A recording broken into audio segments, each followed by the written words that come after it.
So let's go to my example of doing those meta things that were on that list on the slide before.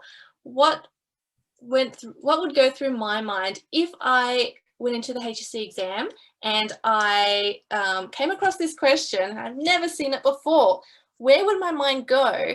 What things would I list out in my head, and what kind of structure or strategy would I follow?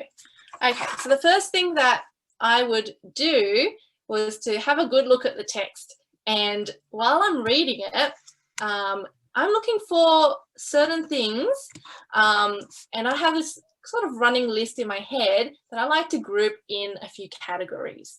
So in this slide, we've color-coded different, we've color-coded each point based on different things that you could do. So those action points at the bottom, identifying key ideas, breaking down points, applying techniques, and making your assertions.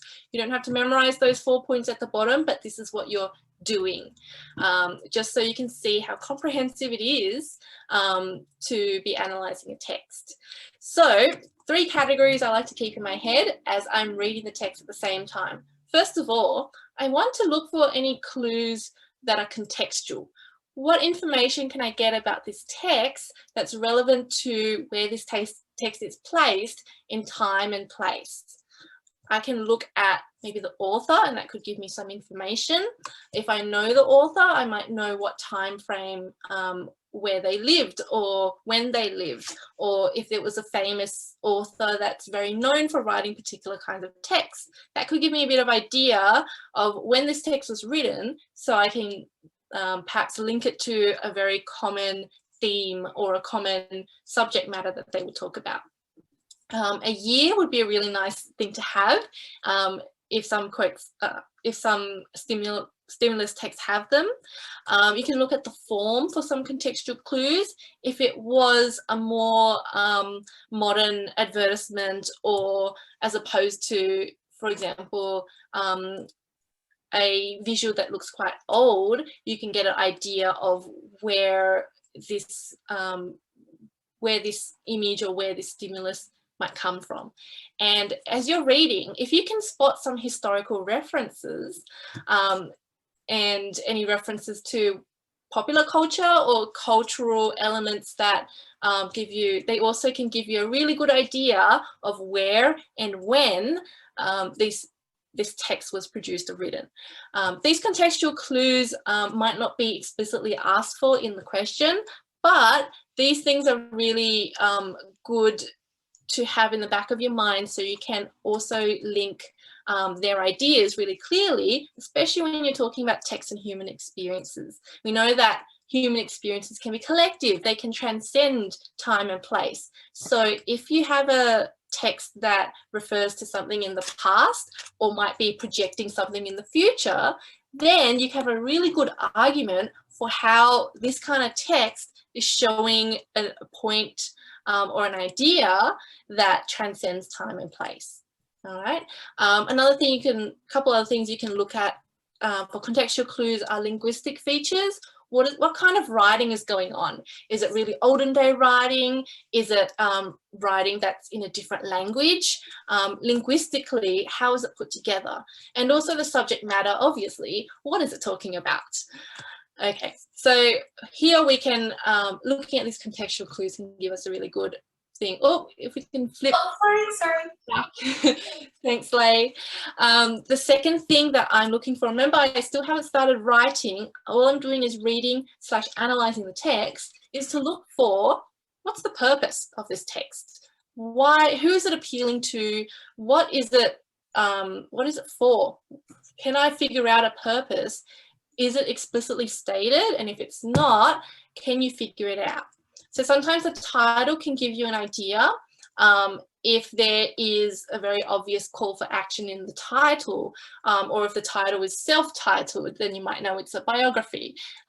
If the title has an address to someone else, then you'll know that it might be appealing to a particular person that represents a certain audience. So the title might give you an idea. The title might also give you contextual clues as well. Look at the perspective that it was written from. Is it in a first-person perspective?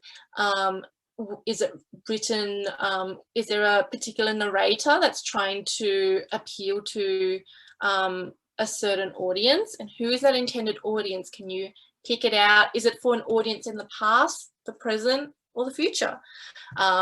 Is the audience a really specific audience, or is it quite global and for everyone?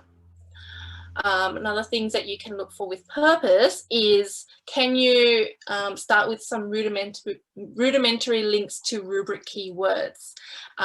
If the text is really quite obviously, it's got a lot of words or features that really link to human emotion, then you can probably assert that the purpose is to draw some links or try to encourage some understanding about human emotion, something like that. So if you see some rudimentary links to the rubric keywords, they are really good clues towards the purpose of the text.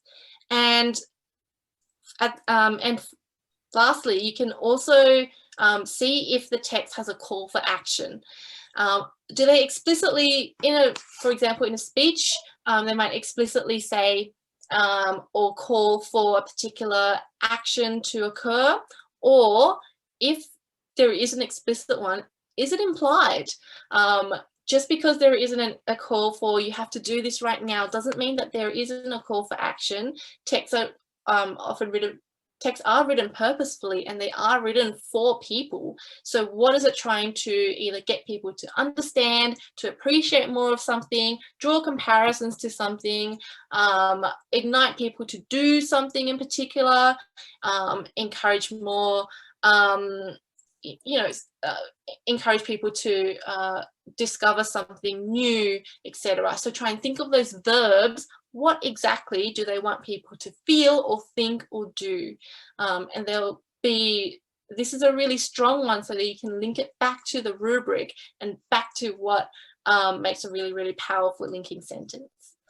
And the last kind of category I look at when I'm reading a text and analysing it is, what are you noticing about it? What jumps out to you first? That is probably the number one thing that I would use for techniques. If there's something that makes you notice it at the beginning, or something that makes you feel something quite strongly, or gives you a really strong reaction, then that is a key thing that you probably would like to take note of that quote or take note of that visual feature so that you can use that as evidence.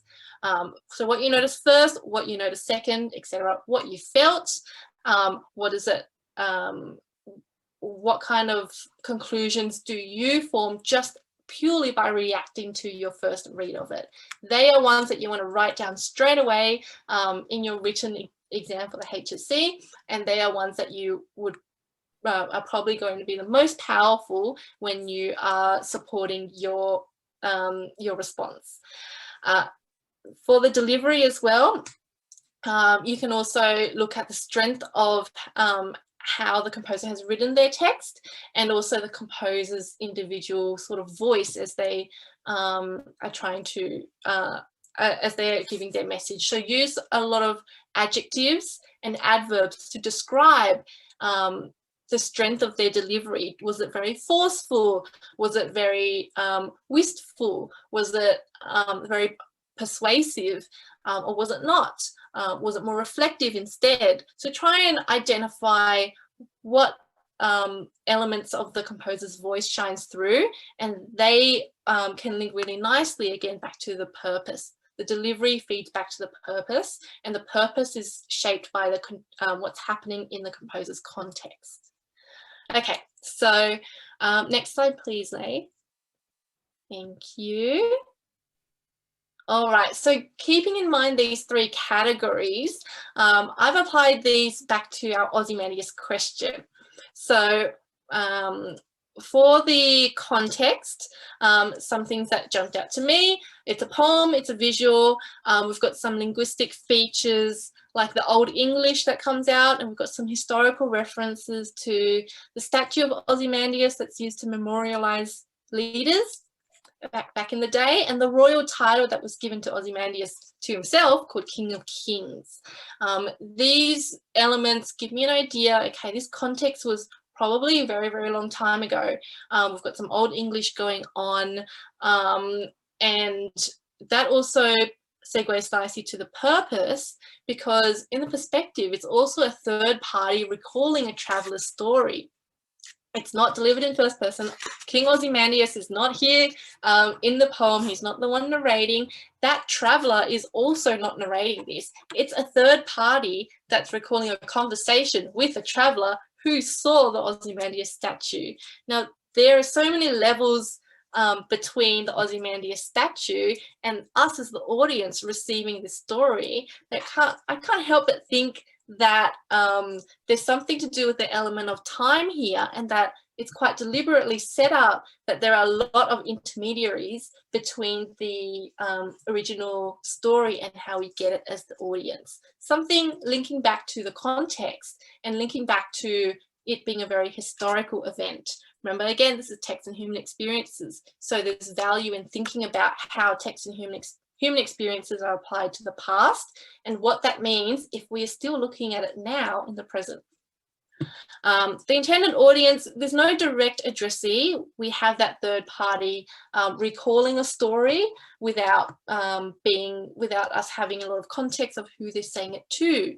So in that case, we can infer that there isn't a direct addressee and that they're likely talking and giving a message to everyone, aka it's probably a very universal message that's coming through. Again, linking very well to human experiences, because we're all human. Rubric keywords. I don't see any keywords obviously that come out in the that are in the poem itself, but I can see that there are a lot of references to human desires in the poem. Ozymandias's quote is very, very strongly linked to what he desires, and also the way that it's framed by that third party is almost as if he's trying to call for people to be very wary about the human desires that it's portraying. Perhaps it's the arrogance that we're seeing in Ozymandias' quote.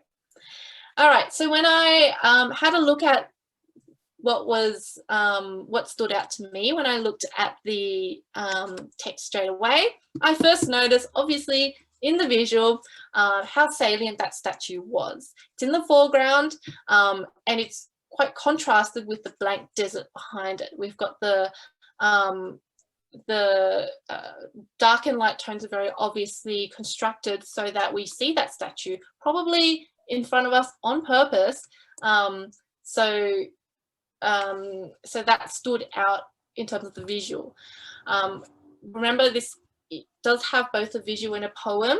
So we also have really strong modality that stood out to me first in that poem, and also the tone of voice is one that left a big impact in terms of how arrogant, how proud, how hostile King Ozymandias was in his quote that was engraved on the statue. That in turn made me feel a little bit prickly in turn, because I thought, wow, this guy is quite arrogant in how he's portraying how he wants to be remembered. So if I start with how I felt as an audience and go backwards, I can see some techniques that are starting to pop out. Again, they're color coded. You can see in purple, these are ones that I can use for my response.